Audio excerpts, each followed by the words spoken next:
রংপুরের তীব্র শীতে ট্রাই ফাউন্ডেশনের শীতবস্ত্র পেয়ে হাসি ফুটেছে শীতার্ত ও ছিন্নমূল মানুষের মুখে। নতুন বছরের প্রথম দিনে শীতবস্ত্র পেয়ে ট্রাই ফাউন্ডেশনের প্রতি কৃতজ্ঞতা জানিয়েছেন সুবিধাভোগীরা। উত্তরের শীত মোকাবেলায় পিছিয়ে থাকা এসব মানুষের পাশে দাঁড়াতে বিত্তবানদের প্রতি আহ্বান জানিয়েছেন সচেতন মহল। এহসানুল হক সুমনের ভিডিও চিত্রে মেইনা লাভলির রিপোর্ট। হিমেল হাওয়া ও ঘন কুয়াশায় বিপর্যস্ত হয়ে পড়েছে রংপুরের জনজীবন। দিন ও রাতের তাপমাত্রার ব্যবধান কমে আসায় তীব্র শীতে গতি হারিয়েছে মানুষের স্বাভাবিক কার্যক্রম।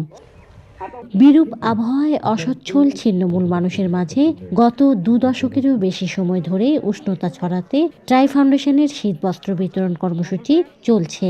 রংপুর সিটি কলেজ মাঠে নগরীসহ জেলার বিভিন্ন প্রান্ত থেকে আসা শীতার্ত মানুষের মাঝে কম্বল বিতরণ করেছে ট্রাই ফাউন্ডেশন। খুব ঠান্ডা, ঘর থেকে বাইরে হওয়া যায় না। কম্বলটা পাইলাম, ভালো লাগতেছে। গরিব মানুষ কিনতে পারি না। আমরা কম্বলটা পাইলে ভালো হইবে, তাহলে একটু আরামে ঘুমাম।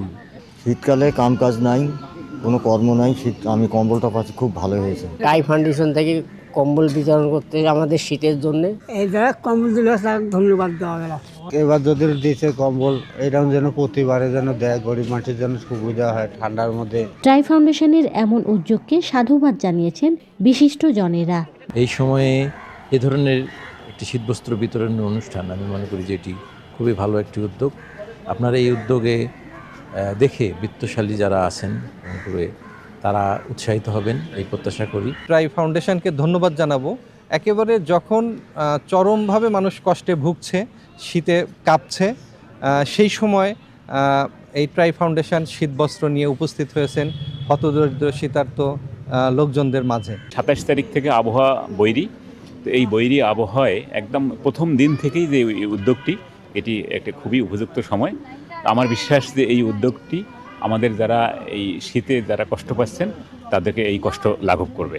শীতার্ত ছিন্নমূল মানুষের পাশে দাঁড়াতে ট্রাই ফাউন্ডেশনের মতো অন্য স্বেচ্ছাসেবী সংগঠন ও সামর্থ্যবান মানুষদের এগিয়ে আসার আহ্বান সচেতনদের।